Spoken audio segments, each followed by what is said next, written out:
पुराने जमाने में हिंदुस्तान वाले आमदनी के लिए हाथियों का सहारा लेते थे। वो लोग हाथियों को ऐसी जगहों पर ले जाते जहां के लोग हाथी को नहीं जानते थे। एक दिन शाम होने के बाद कुछ हिंदुस्तानी एक गांव में पहुंचे जहां गांव के मुखिया ने उन लोगों का पुरतपाक इस्तकबाल किया। चूंकि रात हो चुकी थी, इसलिए उन लोगों ने सोचा कि कल दिन के उजाले में अपने हाथी की नुमाइश करेंगे। इसके बावजूद पूरे गांव में यह खबर फैल गई कि कुछ अजनबी लोग एक अजीब और गरीब जानवर के साथ यहां आए हुए हैं। देखते ही देखते गांव के मुखिया के दरवाजे पर लोगों की भीड़ जमा हो गई।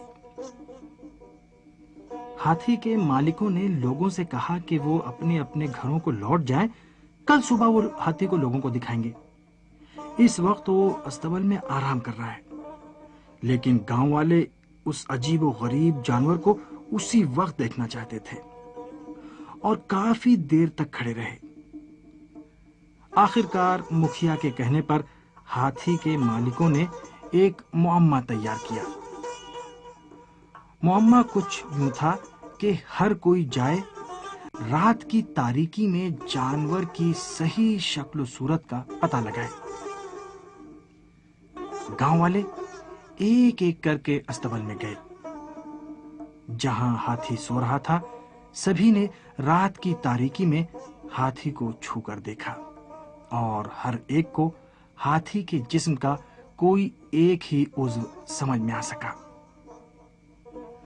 उनमें से एक, जिसने हाथी का सूंड छुआ था, जोर से बोला, अरे ये जानवर तो एक मोटे पाइप की मानिंद है। दूसरे शख्स ने, जिसने हाथी के कान को छुआ था, कहा, नहीं, ये जानवर एक बड़े दस्ती पंखे की तरह है। तीसरे देहाती ने, जिसने हाथी का पैर छुआ था, कहा, तुम दोनों गलत कह रहे हो, ये जानवर तो एक सुतून की मानिंद है। चौथे शख्स ने, जिसने सिर्फ हाथी की पुश्त पर हाथ रखा था, बड़े मुतमईन अंदाज में कहा, नहीं, तुमको समझने में गलती हुई है। यह हैवान तख्ते शाही से मुशाबहत रखता है।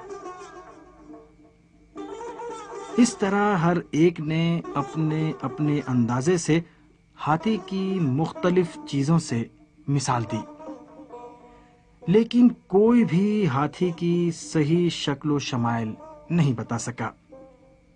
इसके बाद एक शमा रोशन की गई और हकीकत सब पर आया हो गई।